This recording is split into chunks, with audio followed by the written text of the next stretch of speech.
Hi stamping friends, today I want to show you how I made this beautiful card at my August stamp clubs. Notice the 3 strips, those kind of look like stamps but they're not. I used something around the house that you probably have as well. You could use masking tape, or what I prefer to use is the blue painter's tape. I found that it tears easier and allows me to have more control over how my strips tear. So let's get started. I'm using 3 colors today. One is baked brown sugar, and I have taken my painter's tape and I've laid it from corner to corner across my stamp pad. I'm going to lift that up, come over to my very vanilla cardstock, and I just want to rub from corner to corner and stamp with the masking tape. Now notice right here I didn't quite get all the way to the edge. That could have been easy. I could have either done it just by not inking it up, but it can easily be fixed by just coming back and adding a little bit more. The next color I'm going to use is Crisp Cantaloupe. I want to ink up using my finger. Oh, by the way, if you get some inky fingers like I do, I like to have some hand sanitizer at my station, and I can just squirt a little bit and then rub and get those inky fingers taken care of before I get ink on my card. Okay? So the next color that I'm picking up is the Crisp Cantaloupe. Come over here to my card. Go ahead and stamp with that as well. And there you go. The next color is Coastal Cabana. I love all these summery colors that Stampin' Up! Came out with in the new incolors. They're really pretty and fun.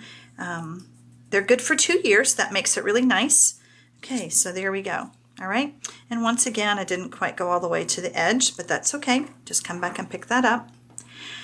I'm going to use my stamp now, and the stamp that I've chosen for this is Blooming with Kindness. I am using the clear mount version, and I liked using that because I could take one block and put both stamps on there using my Calypso Coral.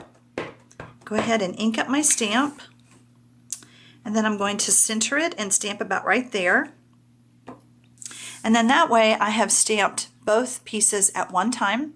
If you'll notice, I already have a piece of sticky strip on here, and I did that so that we can kind of speed up the video just a bit, but I wanted to show you that I am going to use 2 rows of sticky strip, so I'll go ahead and add the other one now, and then I want to show you a little trick. I'm just doing this really close to the other row that's already there. I'm going to use my paper snips from Stampin' Up! And give that a little snip, and I'll go ahead and snip this off here. Okay, so I have 2 rows, and I wanted to show you a little trick if you don't know this already. If you take the Stampin' Up! Bone folder and give this a good burnish, just rub that red line, red backing of that tape, and then take your snips, get that other piece off of there, take your snips, close them so that you don't hurt yourself, and then come about in the middle of the row and look how easy that backing just slides right off. And I don't know why, but if you come in the middle, it works better than on either end. But let me show you one more time. Just come in like that and add that. Just pull that right off. Our next step is we want to use the beautiful ruffled ribbon that Stampin' Up! Has come out with. And I'm actually using 2 colors today. One is the Crisp Cantaloupe and one is the Coastal Cabana. Since I did my Coastal Cabana ink last, I want to put my Crisp Cantaloupe and my Coastal Cabana ribbon. So I'm going to go ahead and attach that here, just on that sticky strip. I like using what I call ribbon scissors. Stampin' Up! Sells these as craft scissors, but I have tied ribbon on them, and everybody that comes to my classes and clubs knows that these are the only scissors that Sharon lets us use for cutting ribbon. I have found that over the years that it cuts the ribbon so nicely, and I don't have to have the scissors sharpened by using it just on fabric. Oops, sorry. Now I want to go ahead and come back in and add my Crisp Cantaloupe ribbon on that second row. Okay. Rub that down. Take my scissors, give that a good cut.